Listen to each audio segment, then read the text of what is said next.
Olá, tudo bem?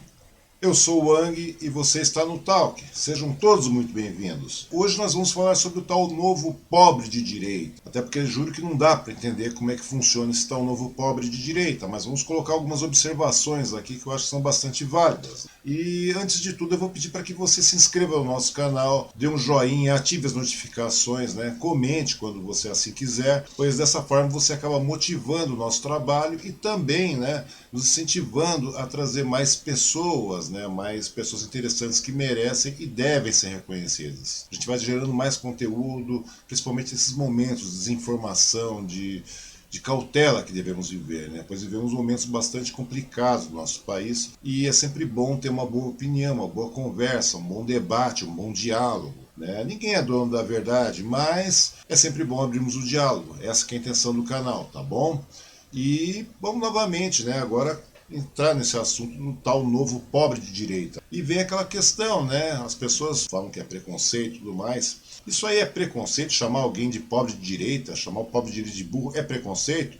Na minha concepção, não é não. Isso é um fato de verdade, Vamos pegar pela educação, a gente já começa por aí.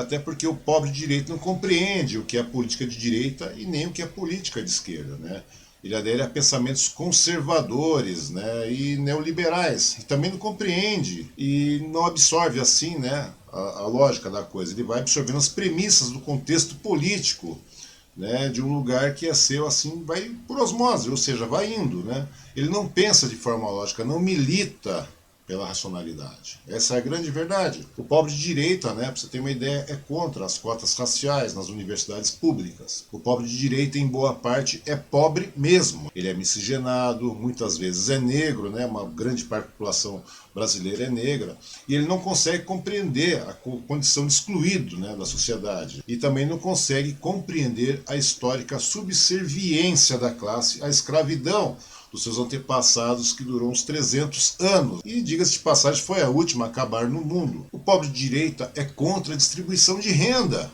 O pobre de direita é contrário às políticas sociais também. Pois na cabeça de um pobre de direita ele tem que morrer trabalhando, sem direito à aposentadoria e sem direito a um trabalho digno. Até porque aí vem a questão da meritocracia. Se ele não alcançou isso, é porque ele não mereceu, ou seja, não se esforçou o suficiente. É essa a linha de raciocínio impetrada. E o pobre direito tem orgulho disso, de fazer parte, de estar nesse momento comendo osso, estar comendo pé de galinha, para fazer a sua parte, contribuir assim com o país melhor. Esse é o discurso do pobre de direita. Ele se acha um puta de um liberal, assim, um puta de um liberal mesmo, só que ele não tem dinheiro, ele não tem bens, ele não tem propriedades, ele não tem nada. E mesmo assim ele é contra todos os direitos trabalhistas, pois ele acredita que por ser de direita, apenas por esse simples fato, em um determinado momento ele vai ter dinheiro, ele vai ter capital para, enfim, estar definitivamente, digamos assim, do outro lado que ele tanto defende, E é contra os direitos sociais, porque ele acredita que isso vai acabar reduzindo os ganhos dele que ele vai ter num futuro distante, E põe muito distante nisso, porque ele acha que um dia ele vai estar do outro lado, que ele vai ser um capitalista, que ele vai ser parte da elite. E assim, dessa forma, vai poder explorar os peões, explorar os demais trabalhadores. Só que ele mesmo é um peão, e ele não se dá conta disso, ele é um assalariado, mas na cabeça dele ele pensa que é um patrão, o patrão que ele nunca será. A grande verdade é essa. E na realidade ele é a mão de obra chicoteada, que é explorada e que sustenta e que ainda defende o burguês. Defende a insensatez, defende a mentira e jura de pé junto que isso é liberdade de opinião. O pobre de direita tem raiva das palavras como esquerda, socialismo, comunismo, mas ele é completamente incapaz de compreender o significado dessas palavras e muito menos formular um pensamento lógico, algo inteligível a respeito delas. Tanto que o pobre de direita é a favor da intervenção militar no Brasil, mas fica reclamando da ditadura na Venezuela. O negócio vai complicando, vai piorando, porque ele passa a ficar a favor de todo e qualquer tipo de preconceito ou violência. Ele acha isso natural e parte para o raciocínio de que a pessoa sempre é culpada até que se prove o contrário. Pois isso fere o seu discurso de direita, geralmente é um discurso muito extremista também. Mas ele fica completamente indignado.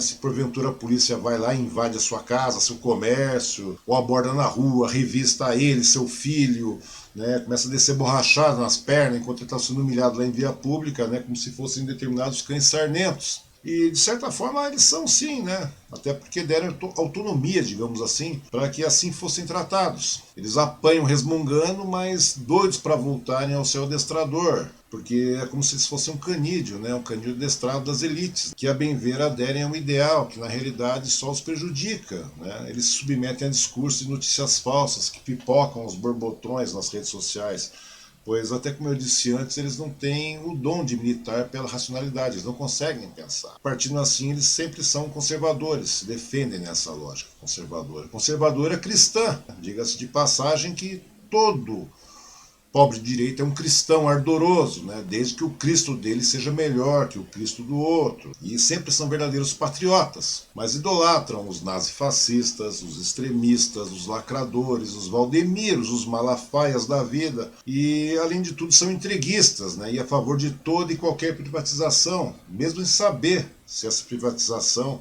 vai funcionar, se ela presta ou não. Né? Para ele tudo sempre foi e sempre vai ser um eterno cabide de empregos, né? Eles pensam dessa forma.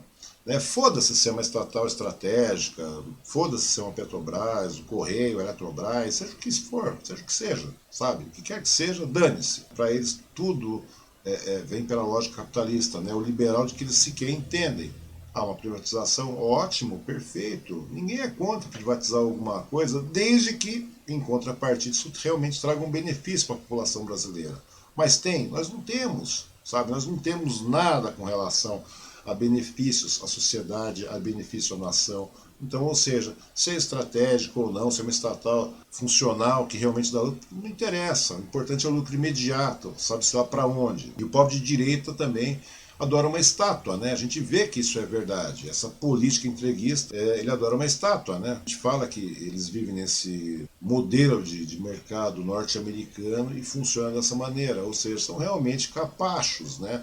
Tanto que eles batem continência para a Estátua da Liberdade e apoiam euforicamente a instalação de uma réplica da Estátua do Touro de Wall Street lá no centro de São Paulo. Ou seja, lucro a qualquer custo. O touro nada mais é do que uma representação lógica desse raciocínio. E eu vou mais além também. O pobre de direita é homofóbico, é misógino realmente. Tanto que o Brasil é o país que mais consome pornografia gay, pornografia trans no mundo, mas também é o que mais mata travestis e agride homossexuais. E também é um dos que mais segregam. Já vem com esse preconceito já no seio da família. Esses preconceitos estruturais de décadas, né, que nós vivemos aqui no Brasil. Tudo aqui é estrutural. E o pobre de direita é aquele que prefere, né, que diz que prefere ter um filho morto no acidente do que ter um filho gay.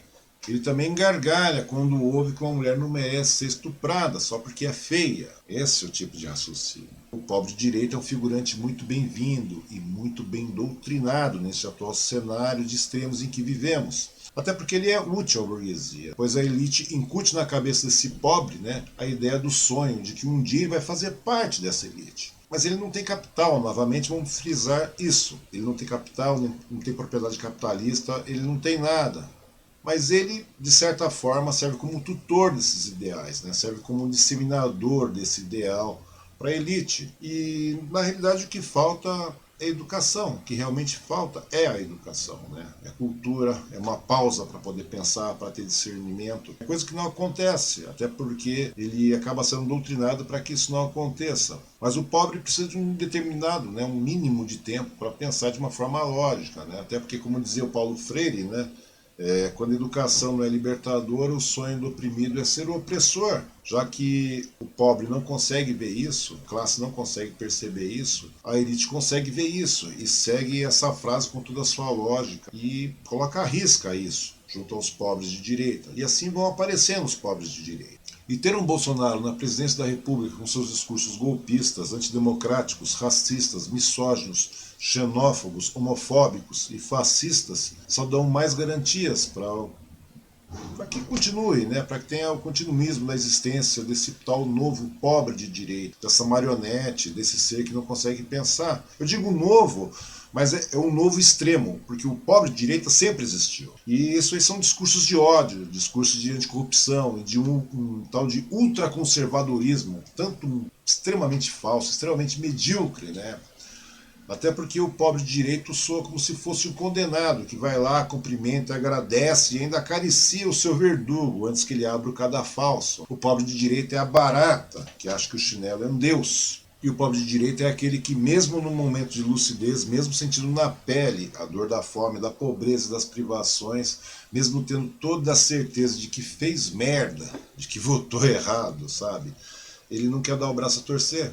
Ainda quer acreditar numa possível terceira via como um novo Sérgio Moro que está aparecendo por aí. Até porque, afinal, é isso que a elite quer. Né? E se a elite quer, o pobre de direita também é incitado a querer o mesmo. E isso são coisas que devem ser silenciadas de uma vez por todas. E devem ser silenciadas no voto. E nós temos uma real opção para acabar com isso nas próximas eleições. Ou pelo menos para dar início ao extermínio dessa praga extremista que está desgraçando o nosso país. E mais do que isso, né, esse embate racional entre direita e esquerda não vai acabar enquanto os pobres, ou seja, a classe trabalhadora, continuar a divergir entre si. E, como eu disse, são coisas que devem ser silenciadas de uma vez por todas. Devem ser silenciadas democraticamente no voto. São coisas inadmissíveis, né? Não tem o porquê de existir, não tem lógica, não tem espaço para isso. Até porque a gente vive numa sociedade, né? Se a gente quer realmente ter um exemplo, um projeto exemplar de país, nós temos que acabar com esse tipo de raciocínio. Né? E o voto é a melhor opção. Ano que vem nós temos eleições, vamos pensar nisso, né? E é bem por aí, tá bom? E é isso, meus amigos. Estas são algumas definições do novo pobre de direita, né? Eu acho que são definições bastante interessantes que devem ser pautadas, ser colocadas em prática e ver o nível de racionalidade que nós estamos vivendo, os rumos que nós estamos tomando. Nós não podemos deixar que isso continue acontecendo, tá bom? Bom, deixa aí seus comentários aí do que você achou do vídeo, indica para os amigos, se inscreve no nosso canal, que isso aí, como eu falei, é uma coisa que realmente é necessária nesse momento, né? Uma coisa realmente necessária nesse momento, nós precisamos mudar a situação desse país, tá bom? E se você quiser e puder colaborar aí com o Talk, nossa chave Pix está aí embaixo, é um grande prazer para a gente poder trabalhar junto, e eu acho que é bem por aí mesmo, a gente tem que mudar a situação daquilo que nós estamos vivendo hoje. E você também faz parte integrante nessa mudança. Um grande abraço e até a próxima.